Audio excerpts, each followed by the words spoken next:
Miguel Arroyo es divulgador forestal. Miguel, ¿qué tal? Buenas noches. Hola, buenas noches, Ana, ¿qué tal? Yo no sé si es que este año se ha quemado, bueno, siempre es mucho más de lo que desearíamos, lógicamente. Se ha quemado mucho, pero está dentro de la línea de los últimos años y el 2004 fue un oasis, un paréntesis, el 2024, o es que lo hemos hecho rematadamente mal y nos hemos confiado, no lo sé. Pues mira, la media de los últimos 10 años ha sido en torno a 50.000 hectáreas las que han ardido durante todo el año. Sin embargo, este año ya superamos las 60.000, es decir, que estamos por encima de la media de los últimos 10 años, superando a los dos últimos años y nos estamos acercando, aunque todavía estamos lejos, del 2022, que fue un año pues considerado de los más catastróficos a nivel de incendios forestales, ¿no? Con más de 100.000 hectáreas quemadas. Y estamos a 12 de agosto, es decir, que aunque deseemos que no ocurra nada más, pueden ocurrir todavía muchas cosas más, porque además está haciendo muchísimo calor y hay tardes, como la tarde de hoy en Madrid, que hay un viento tremendo. Sí, sin duda. Además es que hay que ver solamente los partes de avisos meteorológicos de la EMET, donde tenemos avisos amarillos, avisos naranjas, avisos rojos en prácticamente toda la península ibérica, y también esos partes de riesgo de incendios forestales donde tenemos zonas con riesgo extremo de incendio forestal. Así que es evidente que mientras dure esta ola de calor vamos a tener seguir incendios forestales y seguramente incluso pasada, ¿no? Cuando ya lleguemos en septiembre, octubre, seguimos teniendo incendios forestales y hay que seguir alerta y hay que seguir teniendo a todos esos bomberos forestales trabajando y prevenidos para ello.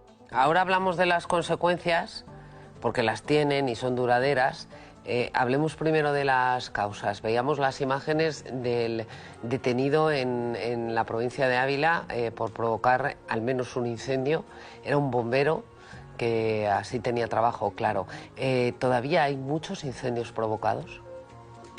Sí, las estadísticas que arroja el Ministerio de Transición Ecológica y Reto Demográfico es que en torno al 80% de los incendios son provocados, y ahí tenemos que diferenciar entre intencionados y no intencionados, y más de la mitad de esos provocados son intencionados, es decir, hay una persona detrás que tiene una intención de provocarlos. El otro, en torno al 30%, son que no han sido intencionados, es decir, que por consecuencia de trabajos agrícolas, trabajos forestales o incluso por cualquier persona imprudente, pues sin querer, pues se provoca ese incendio forestal. Luego ese otro 20% que queda restante de ese 80%, que son los provocados, suele ser en torno a un 15% que no se puede identificar a qué motivo se debe ese incendio forestal, pese a los trabajos de investigación que se realizan después de cada incendio, y en torno a solo un 5% son por causas naturales, es decir, por un rayo, por algún fenómeno meteorológico, como puede ser incluso un volcán, como vimos en La Palma. Esos incendios los denominamos naturales y solo el 5% se provocan en nuestro país. Voy a los provocados intencionadamente. Es que todavía las penas no son lo suficientemente disuasorias, porque la gente se juega la libertad por provocar un incendio, pero los hay que los provocan porque no tienen trabajo y los hay que los provocan también porque, casualidades de la vida, resulta que se había pedido una licencia para cortar árboles y poner placas solares, y ahora si se queman los árboles pues ya hay sitio para las placas solares. El problema es que es muy difícil identificar a la persona que ha causado un incendio, y eso les genera una cierta sensación de seguridad, y muchas veces es así. Es muy difícil identificar a una persona que ha provocado un incendio, pese a que se sepan las causas de ese incendio forestal. Es muy difícil, con toda la eliminación de pruebas que supone un incendio forestal, pues poder encontrar la persona que lo ha provocado, ¿no? Muchas veces es porque se van de la lengua, por indicios, cómo se consigue identificar a esa persona, pero es muy difícil a posteriori de un incendio forestal encontrar a las personas que lo han provocado. Claro, pero si hay un interés económico detrás de ese incendio, si tú dices de esta zona se han quemado 100 pinos y vuelve a haber 100 pinos y no se puede realizar otra actividad económica, a lo mejor no sirve de nada quemarlo. Sí, ahí la ley de montes se actualizó, y es verdad que ahora es más severa y no es tan fácil el cambio de uso de suelo tras un incendio forestal, así que es difícil realmente saber si que por un incendio forestal una persona va a poder cambiar el uso de un suelo. En principio está bastante protegido por la ley de montes. En todo caso, a lo mejor para placas solares y demás, a lo mejor sí que ahí se podría ver un cierto vacío, porque cuando se produjo esa actualización se pensaba más en un suelo urbano, ¿no? En que se provocaban incendios forestales adrede para luego poder construir, y eso es como se hacía anteriormente. la actualización de la legislación de la Ley de Montes del 2003, ahí recoge específicamente suelo urbano, pero es verdad que quedó un vacío, ya que en esa época no había tanta proliferación de placas solares, de paneles eólicos, molinos eólicos. Pues es verdad que ahí se ha quedado anticuada y debería darse una vuelta para, efectivamente, como tú dices, cuando perdemos esa masa forestal, ese uso sí que se puede tener en cuenta, ¿no? Ya que no es un uso urbano, sino que es un uso distinto al de las placas solares. Y después vamos a la prevención. ¿Estamos haciendo lo adecuado y oportuno? Como decía Esther hace unos minutos, los incendios se apagan en invierno. ¿Los estamos apagando en invierno? No, rotundamente no. Tenemos más del 50% de nuestro territorio, de este territorio forestal, es decir, está catalogado como uso de suelo forestal, y solamente gestionamos en torno al 20% de este territorio. Es decir, el otro 80% no lo estamos gestionando, por lo menos no tenemos un instrumento de ordenación como recoge la Ley de Montes. Es decir, tenemos un 80% del territorio que es un polvorín, que en cualquier momento se puede provocar un incendio forestal porque no se están realizando esos trabajos de prevención. Además, es que cuando es territorio privado, solamente el 10% está gestionado. ¿Por qué? Porque el monte ha dejado de ser rentable, porque el monte ha pasado a ser más un gasto para todos esos propietarios forestales que una fuente de ingresos como lo fue en su momento. Entonces, ¿qué debemos hacer? Pues debemos apostar porque el monte, porque los bosques vuelvan a ser productivos, vuelvan a ser rentables para todas esas personas que son propietarias forestales y que realmente puedan gestionar este monte, ya que el 70% de este territorio es propiedad privada, ¿no? Así que tenemos que incentivar que se invierta más en los montes. Ahora mismo solo se invierten en torno a 30 euros por hectárea. Con 30 euros por hectárea no podemos hacer nada, ¿no? No podemos gestionar realmente y prevenir con los trabajos de desbroce, con los trabajos de retirada de distinto material combustible. Hay mucho que hacer. Hay la estrategia forestal española que prevé que para el 2050 se inviertan 100 euros por hectárea. Estamos lejos y la verdad es que hay mucho trabajo y hay que promover que el Producto Interior Bruto del país en la parte forestal vuelva a tener un papel significativo como lo tuvo antes, ¿no? Igual que ponemos tanto en valor el turismo, al final, si no hacemos esa prevención, puede afectar a que luego el turismo, que es tan importante para nuestro Producto Interior Bruto, disminuya, ¿no? Entonces, tengamos en cuenta de dónde estamos recibiendo más para aportar más en otros sitios que son esenciales para mantener otros sectores. Claro, la gente cuida el monte cuando vive del monte. Ahora hablamos de eso y ahora te doy la palabra, Julio. Déjame dar una información de última hora. Identifican a un hombre con garrafas de gasolina, presunto autor de otro incendio en un garaje cercano a Tarifa. Es un incendio que se ha provocado esta mañana en ese garaje en Caños de Meca. Se ha controlado prácticamente después de que se originara, pero claro, se piensa que el de Tarifa también es provocado. Identifican a un hombre con garrafas de gasolina. En fin, Julio. Sí, no, yo quería preguntar precisamente por esto último que comentabais. En muchas ocasiones se ha identificado como causa de la proliferación de incendios el repliegue, el declive de la agricultura y de la ganadería. Allí donde antes había tierras de cultivo, tierras de pastoreo, hoy hay monte con rastrojos, con raíces que funcionan, operan efectivamente como un polvorín. ¿Hasta qué punto esto es cierto y hasta qué punto puede evitarse la proliferación de incendios si la agricultura y la ganadería continúan replegándose? Sí, así es. Es evidente que el éxodo rural ha provocado que cada vez quede menos gente en los pueblos y cada vez se trabaje menos el campo, y eso conlleve a una disminución de la carga ganadera que tenemos en nuestros bosques, ¿no? Al final, cuando hablo de ese que solo el 20% está gestionado, eso incluye también en los instrumentos de ordenación la gestión cinegética, la gestión ganadera, que tiene incluido ese monte, ¿no? Ese bosque. Así que sin duda eso está afectando, ¿no? Está afectando a que tengamos unos montes, unos bosques que estén menos gestionados, que ni siquiera haya personas que los recorran, que conozcan realmente su estado, como sí que se hacía antes, ¿no? Así que sin duda eso está afectando y hay que ponerle un remedio durante todo el año, ¿no? Para que podamos promover que no solamente los núcleos urbanos proliferen, sino que también los pequeños núcleos de población, esa mal llamada España vaciada, pues vuelva a resurgir y tenga una vida digna y que puedan vivir y trabajar en el campo. Miguel, buenas noches. Y la legislación permite actuar a la gente que realmente lo desea, es decir, esa gente que tiene terrenos forestales que a lo mejor se preocupan o quieren preocuparse de cortar ramas en invierno o quitar determinados árboles que crecen hijos de otros árboles y que al final pues hay que limpiar ese terreno. ¿Se permite y facilita la legislación actual que eso se puede hacer a un dueño, a una persona que es dueña de un propio terreno, o lo dificulta y precisamente eso también complica las cosas a la hora de extinguir incendios cuando llega el verano? Sin duda, uno de los grandes lastres que tiene toda la gestión del monte es esa carga burocrática, ¿no? Que yo creo que es a la que te refieres y sí, además cuando muchas personas son mayores y tienen que estar pidiendo permisos para poder hacer una quema prescrita, para poder hacer una retirada de ramas, hacer una poda, en determinadas especies pues te exige la legislación hacer una declaración responsable, pero aunque sea un trámite relativamente sencillo, a una persona a lo mejor que se dedica al campo le resulta un mundo, ¿no? Y aunque desde las administraciones están poniendo medios para que les resulte más sencillo, sigue siendo una barrera, un muro que les cuesta sobrepasar a muchos de ellos. Y sin embargo ahí hay un nicho de oportunidad para ayudar a todas esas personas que puede ser una oportunidad para revitalizar con personas que sí que tengan esa disposición y esas habilidades para facilitar todas esas tramitaciones, ¿no?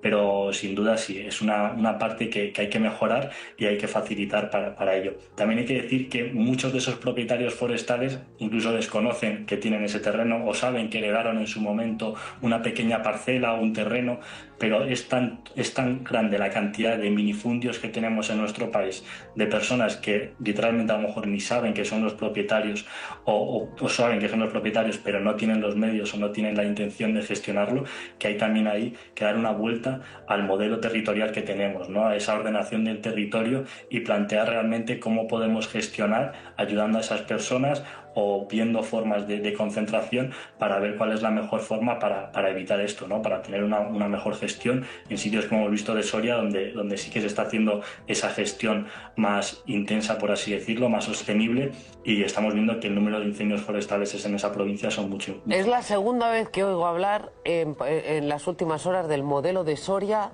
Es verdad que no hay incendios en Soria y está Castilla y León, que es que te se caen las lágrimas. ¿Qué está haciendo Soria que deberíamos haber copiado todos? Bueno, Soria lleva años, tiene varios proyectos LIFE, uno de ellos en concreto es de resiliencia al cambio climático, donde se ha adaptado previamente a esos cambios, a esas temperaturas extremas que nos podemos encontrar en los veranos, ¿no? Y eso lo ha aplicado a su gestión, y como realmente sí que sigue siendo uno de los pocos sitios donde se realiza esa gestión proactiva del monte, porque sí que está siendo productivo. Pero a ver, para que lo entendamos los que somos de asfalto, que ayer estábamos espantados viendo la Cibeles llena de humo. ¿Qué es gestión activa del monte? ¿Qué están haciendo en Soria? ¿Están haciendo cortafuegos en invierno? ¿Están sembrando algún tipo de especie que sirve de cortafuegos? ¿Qué están haciendo en Soria? ¿Están poniendo a las ovejas a hacer los cortafuegos pastando en invierno? Las ovejas son uno de los cortafuegos. Claro, o sea, yo soy urbanita al 100%, no puedo... Están gestionando el monte. Gestionar el monte es saber en qué momento tenemos que cortar, en qué momento tenemos que hacer un aclareo, podemos retirar determinadas especies. Al final es conocer realmente sobre plano, sobre campo, qué tenemos en ese momento y qué podemos sacar del monte que nos sea útil, que podamos utilizar, que nos pueda proporcionar un rendimiento y que además permitamos que siga manteniéndose esa masa forestal de forma viva y de forma resiliente, que pueda resistir a este tipo de incendios forestales, ¿no? Y que sea mucho más fácil parar un conato de incendio forestal en una masa gestionada, porque ha sido tratada, porque han sido cortados los árboles que se veía una senescencia próxima, que se veía que podían provocar este tipo de expansiones de incendios forestales, y también, como no, las partes donde eliminamos toda la vegetación forestal, donde hacemos esas hileras sin vegetación para que no se pueda pasar el incendio por parte de las copas de los árboles de un lado a otro de las masas forestales. Claro, estamos aquí Esther y yo mirándonos pero Soria forma parte de Castilla y León. Entonces, claro. ¿Cuál es el...? ¿Será que es la ¿Por qué Soria sí y Castilla y León en general no? Porque que yo sepa no es la República Independiente de Soria dentro de Castilla y León. Es decir, y la gestión es de la comunidad autónoma, yo no lo acabo de entender. Bueno, la gestión al final es de los propietarios, ya sean públicos o privados, los que gestionan los montes, ¿no? Las comunidades autónomas pueden hacer sus planes de acción, sus planes de ordenación, pero depende al final de que salgan proyectos, de que salgan iniciativas que realmente quieran seguir viviendo en el campo y gestionando el monte, ¿no? ¿Y lo están haciendo los propietarios, coordinados por la Junta, coordinados entre ellos de forma privada? Porque es que nos quejamos de los privados y resulta que son los que lo están resolviendo. En fin, es para hacerse mirar el dinero que pagamos en impuestos, ¿eh? Claro. ¿O les coordina la Diputación Provincial? Bueno, ahí intervienen muchos actores, ¿no? Porque ya desde que os comentaba de proyectos europeos como los proyectos LIFE, donde han intervenido y han conseguido poner en contacto a diversos propietarios forestales para que puedan trabajar conjuntamente y no pensemos solamente en mi terruño, en mi parte de tierra, sino que pensemos en el monte como una masa más holística, donde tenemos distintos tipos de vegetación. Eso al final, conectar a distintos actores y a distintas personas, yo creo que es la clave del éxito, ¿no? Cuando pensamos solamente en que yo voy a tener limpio mi terreno, pero el de al lado lo tiene lleno de combustible, lo tiene lleno de maleza, pues eso va a provocar que aunque yo tenga, por muy bien que tenga yo mi hectárea cuidada, si los de alrededor no lo tienen, eso va a provocar que al final mi terreno también sufra un incendio forestal en ese caso, ¿no? Por eso es tan importante, como decía, que haya muchos actores implicados, que esté la administración, que estén los propietarios, que estén distintas asociaciones.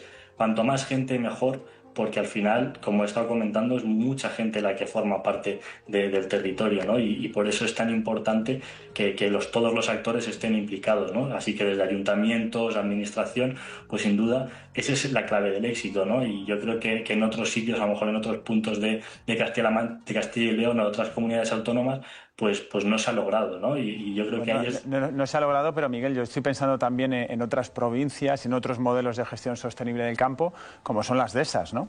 Donde en Extremadura, en sitios de Castilla-La Mancha, en sitios de Castilla y León también, en Salamanca, hay mucho terreno privado destinado a dehesas que se cuidan, porque allí sí que hay, bueno, una cierta actividad ganadera, donde conviven distintos tipos de animales y donde de alguna forma eso permite garantizar un modelo que se cuide, que sea lucrativo, que merezca la pena y también de alguna manera que se eviten incendios. No sé si ese modelo también se puede poner como ejemplo, porque a veces se le intenta castigar. Pero entonces lo que estamos diciendo es, si tú cuidas tu finca para que no se queme y para que no quemar al de al lado, es decir, privado. Si tú cuidas tu dehesa para que tus animales no se quemen porque vives de ella, es decir, privado.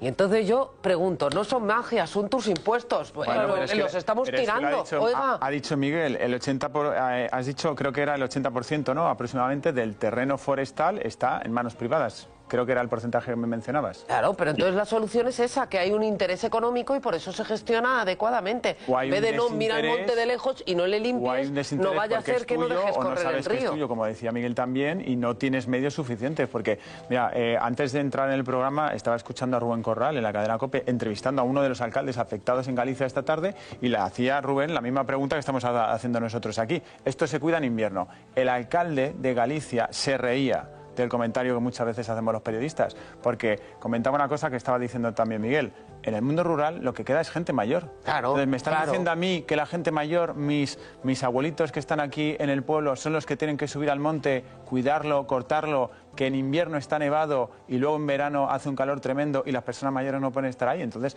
pero si tú te has hecho una casa en el monte o tienes una explotación rural en el monte, bien de agricultura, de ganadería o una casa rural, ya te ocuparás tú de pagar a alguien que te vaya a limpiar la parcela si tú no puedes ir. Exacto. Entonces, al final, el interés es privado y es la única forma de salvar al monte. Luego habrá que coordinarlo con las comunidades autónomas y regularlo con leyes, etcétera. Pero al final, es que la solución es esa, cuando lo hemos demonizado, pero de una manera escandalosa en los últimos años.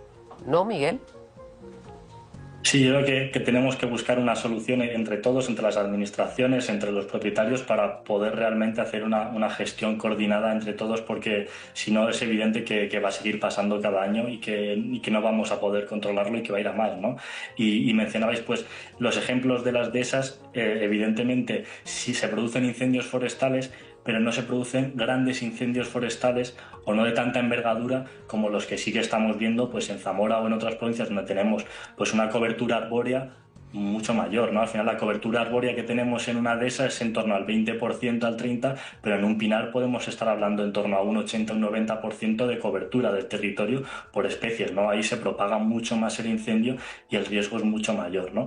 Así que evidentemente esos modelos tienen que ser distintos, la forma de prevenirlos tienen que ser distintos y no podemos hacer de España toda una dehesa, ¿no? No sería sostenible y tampoco sería factible, porque en determinadas partes del territorio pues especies como la encina o la coscoja pues no son productivas, no se podrían plantar. Así que hay que buscar eso, una forma de identificar en cada parte del territorio cuáles son esos actores y cuáles son esos modelos que se pueden implementar para gestionar de una forma preventiva durante todo el año pues los incendios y el terreno forestal. Claro, y los poderes públicos coordinarlo entre los distintos propietarios privados y también públicos, porque hay terrenos que son de los propios ayuntamientos porque son de la comunidad vecinal.